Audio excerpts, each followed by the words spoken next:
MIT, you might have heard of it. Massachusetts Institute of Technology. At least I hope I've got that right because I didn't go there.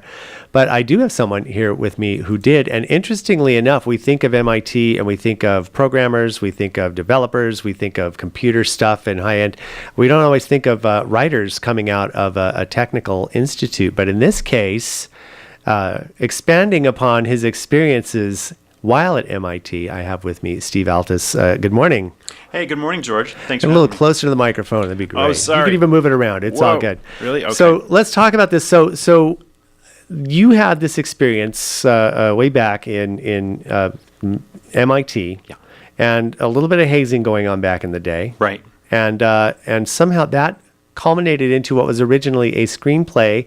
Was it originally called Geeks and Greeks? Great question. The story, the title evolved. Like different titles make sense for different mediums. I think originally the title for the screenplay was Infinite Corridor, because that's the name of a really long corridor at MIT, but people said that sounded kind of like science fiction, or you couldn't quite put your finger on it. Then I called it Tech for a while because that's a nickname for MIT, but finally when I came up with Geeks and Greeks, that just made sense. That seemed like a title for a graphic novel, and it looks good on the cover. It is. We are seeing that. If you throw that up there in the camera there, you can see what it looks like. This is actually, and graphic novels have come a long way from what we used to call comic books back in the day. And there is a definite difference because it is in novel form and yet a lot kind of easier to digest, especially with the visuals.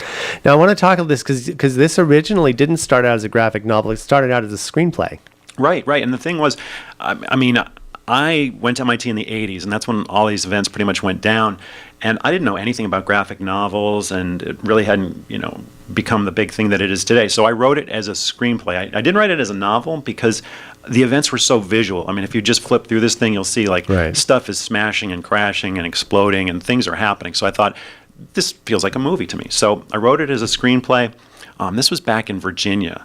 So I was back there, but I'm a new person in the business. I didn't have any connections or contacts, but I managed to get it read by somebody out here in Hollywood.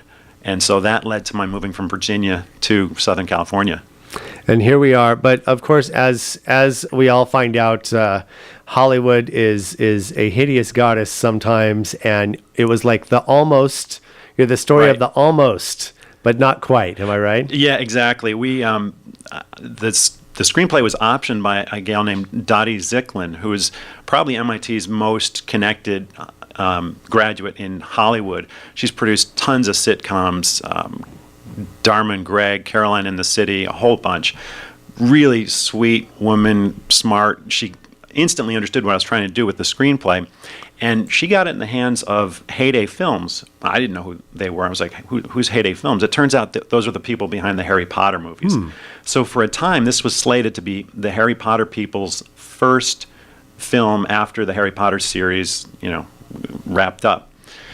But as so often is the case, people were interested. They went on to the next bright, shiny object. People changed. The script lost its champion in that organization.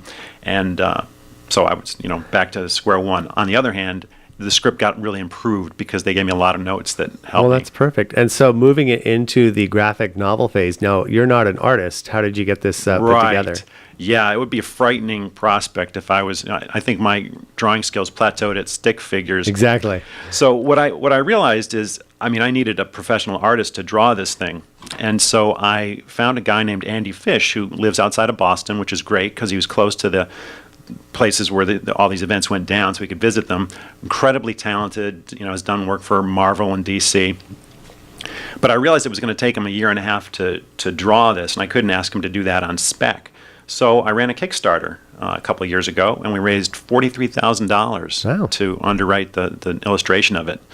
Well, that's pretty amazing. And just a quick in one sentence story: blackmailed into helping a gung-ho fraternity commit high-tech hijinks at MIT, an underachieving freshman becomes ensnared in an escalating prank battle with a gruff alpha nerd senior, and in the end, learns the art of the truly elegant prank. Now, I have to ask you, Steve. I didn't go to MIT. I almost graduated with a broadcasting degree, but not quite.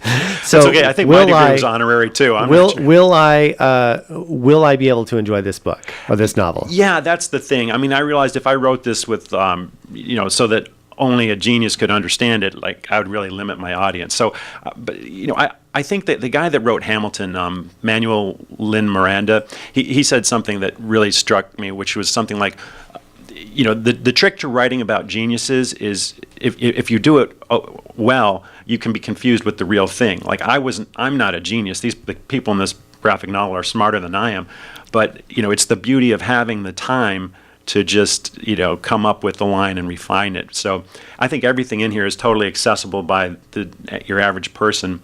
It's sort of like, I don't know, West Wing. Remember that show? It's like elevated dialogue. People don't actually talk that smart and that witty and that fast, but if you gave them 5 minutes between each sentence, they could probably come up with it. Exactly. And Good Will Hunting meets Animal House. I kind of like the way that goes too. Yeah. So you can actually, this is available at Amazon. Is it available anywhere else? A lot of online retailers like barnesandnoble.com, but most people just go to Amazon. That's the easiest. And it's also on my website. But and your website is? Geeks Greeks. If you just Google Geeks and Greeks, you'll find it. Geeks and Greeks. Awesome. And Steve Alta's author, Geeks and Greeks. It's a great looking graphic novel. And I don't know if you originally intended to give this to me, but thank you for giving it to me anyway, as I asked, can I have that? So I'll be looking forward to it. Maybe I'll have you sign it, autograph it as well if you'd like. Thanks for stopping by. And again, Geeks and Greeks, whether you are a geek yourself or want to learn the secrets of MIT in a way that you probably never learned before, you might want to check it out. Geeks and Greeks, just do a search for it. You'll be able to find it in your digital bookstores. Thanks so much for stopping by, and best of luck and continued success. Thanks.